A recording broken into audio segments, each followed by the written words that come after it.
Dans la vidéo qui précède celle-ci, je t'ai parlé du prêt, du crédit que l'on contracte au niveau des banques, du crédit sur salaire, du prêt sur salaire. J'ai décortiqué cet aspect-là. J'ai essayé de te montrer en long et en large, avec tous les détails possibles, les tenants et les aboutissants de ce prêt sur salaire et l'impact sur toi. Aujourd'hui, dans cette vidéo, je vais te parler de 12 raisons pour lesquelles tu ne dois pas contracter de prêt, tu ne dois pas prendre de dette. 12 raisons. Bien sûr, ils sont liés à mon expérience et à mon monde, à moi. Chacun de nous ayant un monde lié à lui-même, le plus souvent c'est comme ça.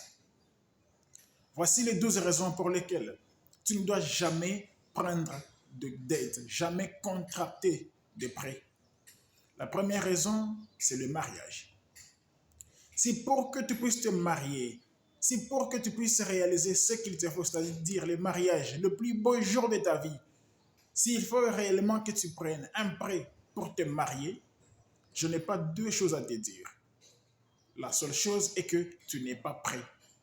Tu ne t'es pas préparé pour cet événement de si grande valeur pour ta vie. Alors ne te marie pas. Deuxième chose, le prêt pour se faire des habits. Tu viens de dégoter un job, tu te dis, il me faut que j'ai des habits qui me permettent de faire ce travail-là. Si réellement cela est la raison, va parler à ton employeur, il te fera de l'argent que tu rembourseras sans intérêt. Mais si c'est uniquement pour paraître beau dans le quartier, pour impressionner, il faut que tu grandisses, tu dois quitter le berceau. Troisième raison, ne prends pas de prêt pour un deuil. Votre père vient de mourir, il n'a rien laissé, aucun rang, il n'y a même pas moyen de lui acheter un cercueil. Dans ce cas-là, débrouillez-vous. Oh, c'est une honte, comment est-ce qu'on va faire? Vous qui êtes en vie, ces enfants, que l'un de vous sauve l'honneur de la famille.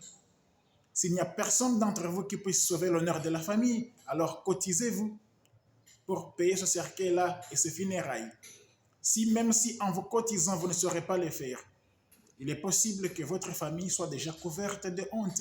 Alors assumez ce que vous êtes depuis toujours. Troisième raison, prendre un prêt juste pour acheter des appareils électroménagers. Depuis que tu travailles, tu ne t'es jamais procuré des téléviseurs, des cuisinières, des congélateurs et patati patata à faire repasser. Il te faut contracter une dette. Il faut prendre une dette pour te procurer des appareils électroménagers. Voici la seule chose que je peux te dire.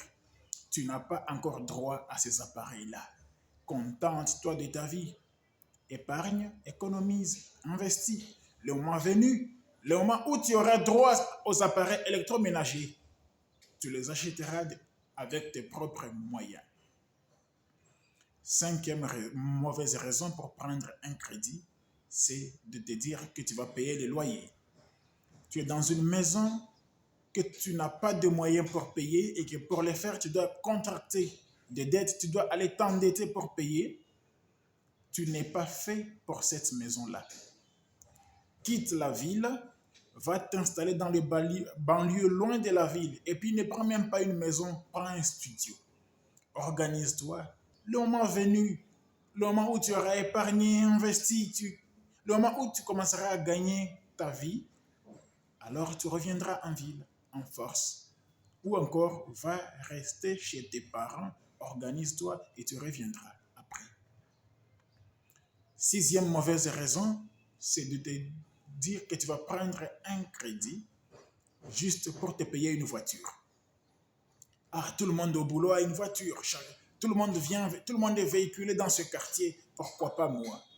Tous ceux qui sont véhiculés, ce sont tes copains, ce sont tes camarades.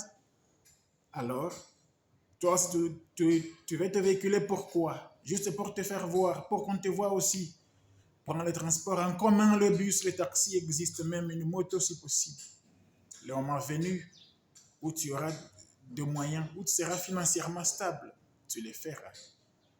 Septième mauvaise raison, prendre une dette pour payer une autre dette. Déshabiller Saint-Pierre pour habiller Saint-Paul, c'est une perte de temps, je n'ai même pas à te dire là-dessus.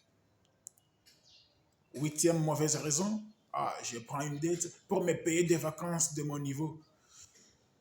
On ne se paye pas des vacances de son niveau en prenant une dette. On se paye des vacances de son niveau lorsqu'on a déjà une économie bien assise, on a des investissements bien connus et que l'on gagne suffisamment bien sa vie et que financièrement on est stable. Alors ne fais pas cette bêtise-là. Neuvième mauvaise raison, pour les festivités de fin d'année, Noël, bonne année, le nouvel an, je vais célébrer comment? Tu vas t'endetter. C'est une très mauvaise raison. On a le droit de fêter que si on a travaillé. La seule preuve qui démontre que l'on a travaillé, ce sont les fruits que l'on a récoltés.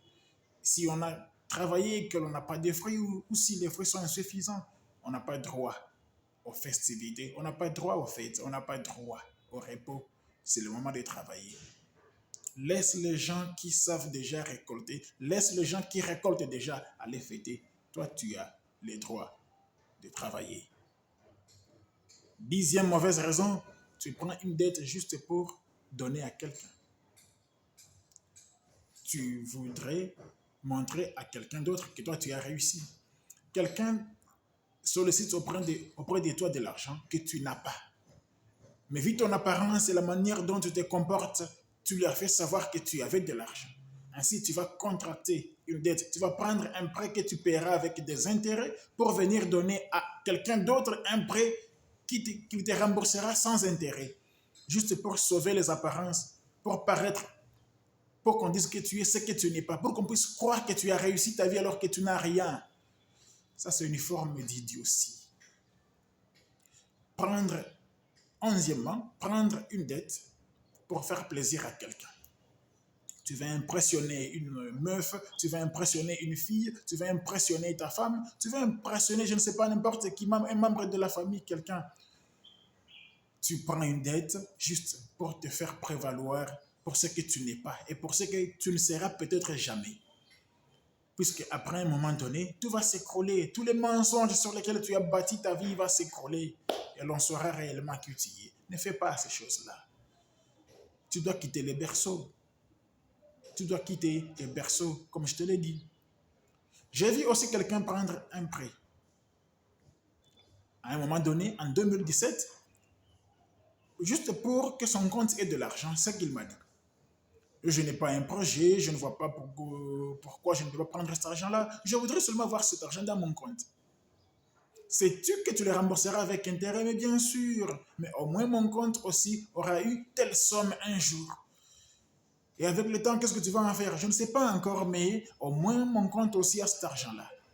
Voilà une autre forme de bêtise que je vis les gens manifester. Il y a une attitude que tu ne dois pas avoir, que j'entends souvent autour de moi les gens dire des choses. Les États-Unis sont très endettés. Tous les milliardaires sont endettés. La RDC elle-même est endettée. Tout le monde est endetté. Pourquoi pas moi? Pourquoi pas toi? Tu vas t'endetter pourquoi? Crois-tu que les milliardaires s'endettent parce qu'ils n'ont rien?